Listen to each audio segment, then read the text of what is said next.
আসসালামু আলাইকুম ওয়া রাহমাতুল্লাহি ওয়া বারাকাতুহু। দেশ এবং প্রবাসের যে যেখান থেকে আমার এই ভিডিওটি দেখছেন সবাইকে স্বাগত। আজকে আমি যে ভিডিওটি নিয়ে আলোচনা করব সেটি হচ্ছে পাসপোর্ট রিনিউ। তো এর আগের একটি ভিডিওতে আমি বলেছিলাম যে পাসপোর্ট এক্সপায়ার হওয়ার ৬ মাস আগেই রিনিউ করে রাখার জন্য। তো আজকের এই ভিডিওটিতে আমরা দেখব যে পাসপোর্ট আবেদন করতে কি ডকুমেন্টস এর প্রয়োজন হয় এবং আ এমআরপি থেকেই পাসপোর্ট করা যায় কিনা, কোন পাসপোর্টের কত রিয়াল ফি এবং কতদিনের ভিতরে পাসপোর্ট ডেলিভারি পাওয়া যায়। তো ১ম এ একটি আমি কল রেকর্ডিং শোনাচ্ছি। এটি আমি কথা বলেছিলাম বাংলাদেশ যেই প্রবাসী সেবা কেন্দ্র আছে সেখানে। তো আসসালামু হ্যালো, আলাইকুম। আসসালামু আলাইকুম। ওয়ালাইকুম সালাম। বলেন। জি, আমি ইয়ামিন বলছি। প্রবাসী সেবা কেন্দ্র, মাথা পাসপোর্ট অফিসের নাম্বার। জি স্যার, ধন্যবাদ আপনাকে। কেমন আছেন স্যার? আলহামদুলিল্লাহ, জি বলেন। স্যার, আমার একজন ফ্রেন্ডের স্যার পাসপোর্ট অলরেডি এক্সপায়ার হয়ে গেছে। তো তার পাসপোর্টটি হচ্ছে এমআরপি পাসপোর্ট। তো এখন স্যার এই পাসপোর্টটি করার জন্য কি কি ডকুমেন্টসের প্রয়োজন, আর এই যে পাসপোর্টটি এক্সপায়ার হয়ে গেছে এটির জন্য স্যার এখন কি করা যেতে পারে? পাসপোর্ট যেটা আছে এটা রিনিউ করবে নাকি পাসপোর্ট করবে? স্যার, যদি এমআরপি পাসপোর্ট করতে যাই তাহলে কি ডকুমেন্টসের প্রয়োজন হবে? আর এমআরপি থেকে যদি স্যার ই পাসপোর্টে আমরা করতে চাই সেক্ষেত্রে স্যার কি ডকুমেন্টস লাগবে, আর তার জন্য কত টাকা ফি লাগবে স্যার? এফআরবি থেকেই পাসপোর্ট করতে চাইলে এনআইডি কার্ড অথবা অনলাইন তো জন্ম নিবন্ধন। যদি এনআইডি থাকে জি। তাহলে এনআইডি কার্ড লাগবে। যদি এনআইডি কার্ড না থাকে সেক্ষেত্রে জন্ম নিবন্ধনটা করতে পারবে। জন্ম নিবন্ধন যেটি থাকবে সেটি কি যদি নাম কিংবা বয়স ভুল থাকে সেক্ষেত্রে কি হবে, নাকি অবশ্যই হুবহু মিল থাকতে হবে?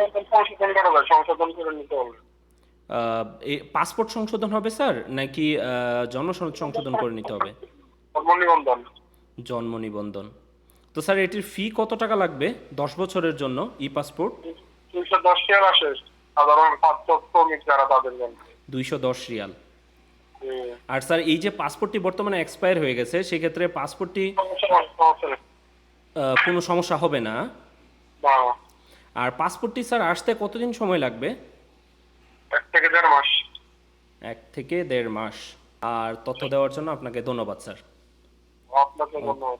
ওকে, আসসালামু আলাইকুম। ভয়েসটিতে শুনেছেন যে এমআরপি থেকেও ই পাসপোর্ট বর্তমানে করা যায় যদি আইডি কার্ড না থাকে তারপরেও। তো এখন ফার্স্ট কথা বলছি যে এমআরপি থেকে এমআরপি পাসপোর্ট করতে কি কি ডকুমেন্টস এর প্রয়োজন হয়।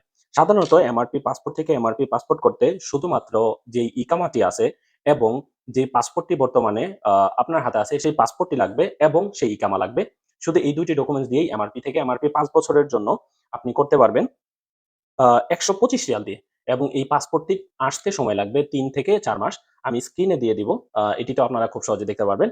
এবং যাদের জরুরি ভিত্তিতে প্রয়োজন হবে তারা ৪১৫ রিয়ালে তাদের সময় লাগবে ১ থেকে ১.৫ মাস। ই-পাসপোর্ট করতে গেলে ডকুমেন্টস এর প্রয়োজন হবে। যদি আপনার অলরেডি এমআরপি থাকে, এমআরপি থেকে ই-পাসপোর্টে রিনিউ করতে চান, সেক্ষেত্রে আপনার বর্তমান যে পাসপোর্টটি আছে সেই পাসপোর্টটি এবং আপনার জন্ম সনদ যদি অনলাইন থাকে। যদি আপনার আইডি কার্ড থাকে ওকে, যদি আইডি কার্ড না থাকে তাতেও কোনো সমস্যা নেই। আইডি কার্ড ছাড়াও আপনার যে জন্ম সনদটি আছে অনলাইন করা জন্ম সনদ, সেই জন্ম সনদটি দিয়ে আপনি ই-পাসপোর্টের আবেদন করতে পারবেন। ১ম এ অনলাইনে আবেদন করতে হবে। তারপরে আপনি প্রবাসী যে সেবা কেন্দ্র অথবা যে এম্বাসি আছে, এম্বাসিতে গিয়ে আপনি আপনার চোখের রশ্মি এবং আপনার ফিঙ্গারপ্রিন্ট দিয়ে সেটির আবেদন টোটালি করে আসতে পারবেন। আর এটির জন্য আপনার অবশ্যই যেই ফিটি লাগবে, আপনি যদি ই-পাসপোর্টের জন্য আবেদন করেন সেক্ষেত্রে ১২৫ রিয়ালে ৫ বছরের জন্য করতে পারবেন, অথবা ২১০ রিয়ালে ১০ বছরের জন্য করতে পারবেন রেগুলার। এবং এটি আসতে সময় লাগবে ৩০ থেকে ৪৫ দিন।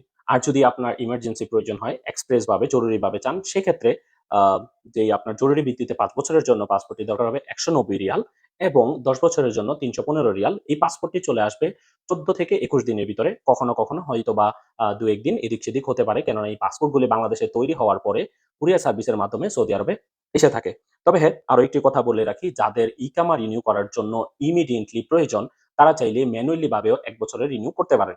১ বছরের রিনিউ করার জন্য আ আপনাকে প্রদান করতে হবে ৫০ রিয়াল, এবং ২ বছরের ম্যানুয়ালি রিনিউ করার জন্য আপনাকে প্রদান করতে হবে ১০০ রিয়াল। তো এই যে ম্যানুয়ালি রিনিউ, এটি দিয়ে আপনি কোন দেশে ভ্রমণ করতে পারবেন না, আপনি ছুটিতে দেশে যেতে পারবেন না।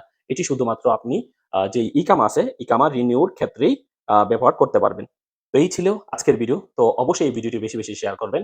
কেননা এই একটি আপনার শেয়ারের মাধ্যমে অনেক প্রবাসী অনেক উপকৃত হবে।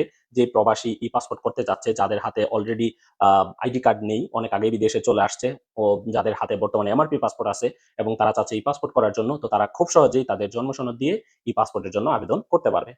তো সবাই ভালো থাকবেন, সুস্থ থাকবেন, সুন্দর থাকবেন। সবার জন্য রইল শুভকামনা। আল্লাহ হাফেজ।